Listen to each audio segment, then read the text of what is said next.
as long as a failure does not result in death. If there's a chance of a better outcome that leads you closer to the life that you want to live, I'd say take it. Welcome back to the Noble CEO. This is the Arete vlog every day, where we build ourselves into somebody capable of realizing our goals by using the exact habits that the greats have since the dawn of time. This is day 5 of running every day. This morning I have thoughts. I have so many thoughts. It's good. It feels really, really good to be doing this. I've never uploaded daily before on YouTube. And although I enjoy it so far, we're working full time as well, so I don't have much time to edit any of these videos, even the ones that aren't vlogs. So they're super, super raw, but I'm excited to get better at it. Right now I'm editing on my phone, and I think I'm going to upgrade to the computer. I'm excited to dive into graphics. I'm excited to dive into sound engineering and creating our own original sound. And finally, you guys may have seen on the video a couple of days ago, we have the $100 million books. And I'm starting on $100 million offers, which is book 1, and I'm just going to read them through. So far, the biggest takeaway from this is, and I know I said I was going to do this on Sunday, but maybe not.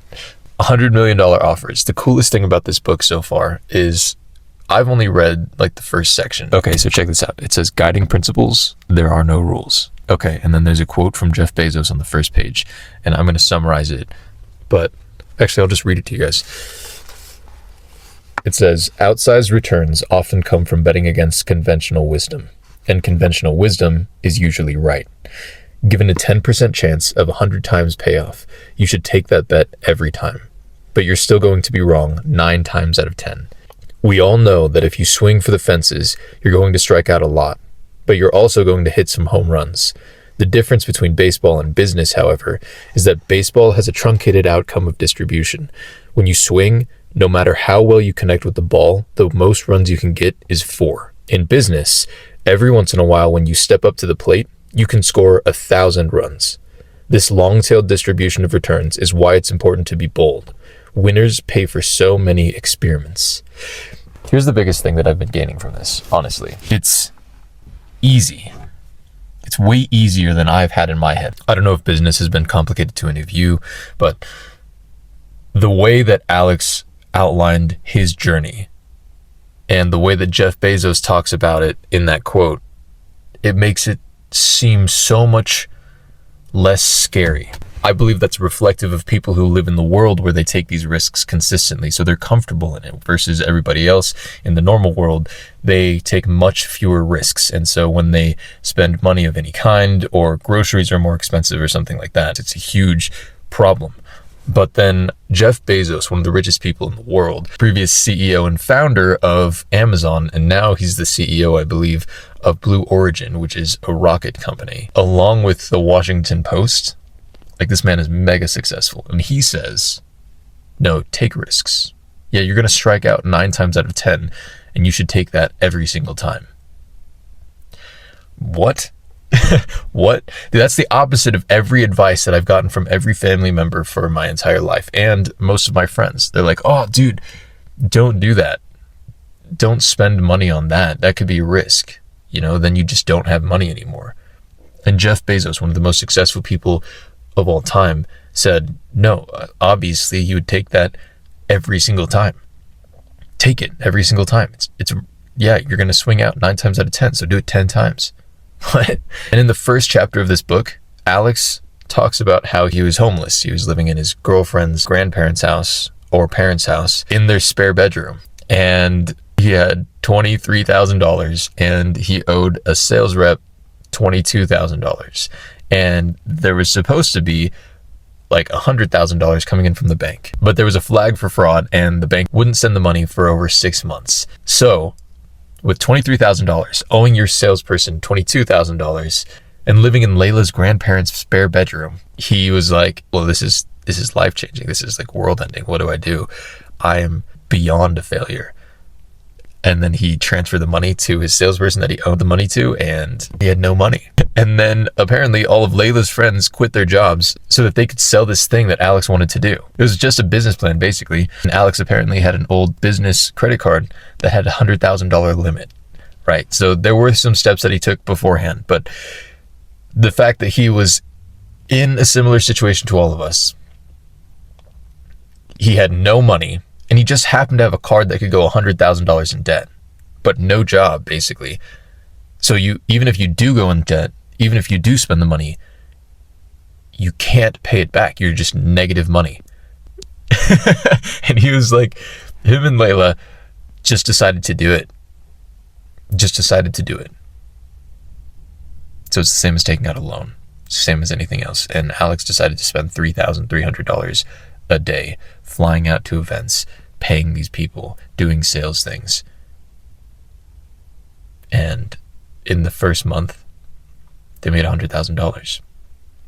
So he went from, in January of 2017, living in his girlfriend's parents' spare bedroom, to taking one of the biggest risks of his life when he had nothing. And by the end of that year, they made over $1.5 million in a month. So when you talk about risk and outsized returns for that risk, and being comfortable making those decisions and losing out on that every single time, it's a different world. And that's what's significant on my mind. Even if you're not involved in business, as long as a failure does not result in death, if there's a chance of a better outcome that leads you closer to the life that you want to live, take it. I'm going to be on an Alex Hormozi train for a while, as long as I'm reading his books and his podcast is making sense. But every time Alex wanted to create a new business, his game plan was to move to another place without any obligations or responsibilities to those from before, family, friends, whatever, and just work on that business, work on that life.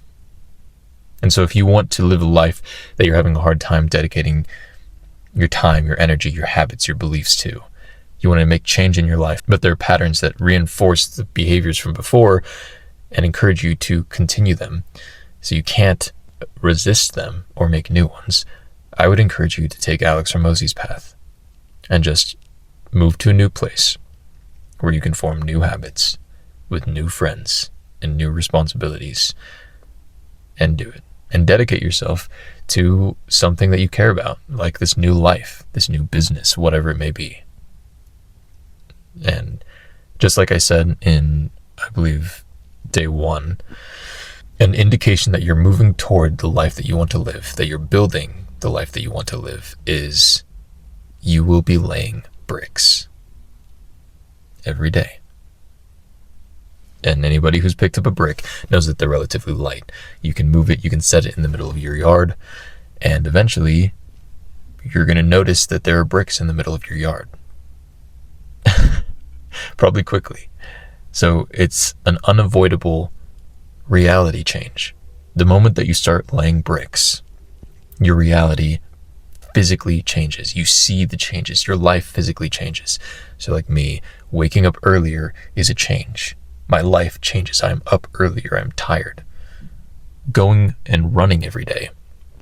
I have to leave the house when it's cold out, when it's dark out, and I haven't eaten, and I'm embarrassed, and I can't run very far, and I get winded easily. But I'm there. And recording these videos is also unavoidable, because the lifestyle change that I have to make in my life is every time I decide to record one of these, or decide that this is still the route that I want to go, well, now I have to sit down for probably an hour for every 15-minute chunk just to cut it and edit it effectively. So that's time out of my day. And then I also work an 8-hour shift every day. So for you, that may be going for a walk, it may be painting, it may be switching all of your soda out for water. And suddenly, if you can't choose soda anymore, you notice there's a lifestyle change. It's unavoidable. It is, but you can't get soda. You don't have soda in the house. So you go for water. Simple. If you decide to go on your bank app and press the plus and create a new savings account, and you name it Invisible Money, and you just start moving 10% of every paycheck in there, you know what's going to happen? Eventually, you're going to have 10% of every paycheck in this secret bank account that you never touch and isn't attached to a credit card or a debit card. And if you make $30,000 a year, every year you're going to have $3,000 in it. $3,000. So after 10 years, you'll have 30 grand. After 20 years, you'll have 60 grand. just because you added 10% of your paycheck to this other bank account, you know. And if you're young and you have 50 years ahead of you, that's $3,000 per year times 50. That's $150,000 after 50 years. And some of you may say, oh, well, that's really low. That's not worth it at all. Well, let me ask you this. For those of you who don't have a savings account, for those of you who don't have a high yield savings account, for those of you who don't invest in the stock market and who have a hard time keeping money, would you rather have $150,000 in your bank account right now or zero? Because if the option is zero versus 150, I would say do it every time. And there are way better options, let me say. There are way better options to make way more money. But if at the very least you just do that, you're better. So conclusion for this video. The fact that there's a mentality where people run into risk knowing the odds, knowing that they will fail. Like, it's not even a question of, oh, well, if I take the risk, maybe I'll lose it all. No, these people are comfortable knowing that they're going to go into it and they will lose it all. Like, how different is that mentality? I know that I'm going to lose it all, and I'm going to lose it all 9 times, but the 10th time, it's going to succeed. So I'm going to lose it all 9 times. Yeah, oh, yeah, there's risk, yeah. The risk is that I'm going to lose it all. Oh, what if I lose it all? Well, yeah, that's the point. I'm going to. What do you mean?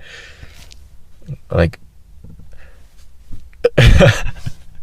you're telling me, all right, to become Jeff Bezos or Elon Musk or Bill Gates, all you have to do is lose everything 9 times in pursuit of something that you care about, in pursuit of something greater. That's it? That's it? Hell yeah, dude, sign me up. I'll lose it all right now. I'll toss it all to the wind, and then I've got nothing left, so I'll lose all that too. Just like streamline it. That's not how it works, but I'll say this again, because this is on my mind as well. If the price of your dreams is hell, if you're going to have to go through hell and you're going to have to be the loneliest you've ever been in your entire life, would you still want your dreams? For me, the answer is yes. Yes. Because it's lonely for a time. It's hell for a time. Because the fact that your dreams are on the other end, you will achieve your dreams. That's part of the sentence. If you had to go through hell to achieve your dreams, would you still want it? That means that you will go through hell. You'll be through it. And then you'll be living your dream. So it's temporary. You're telling me I have to suffer temporarily to live the life that I want.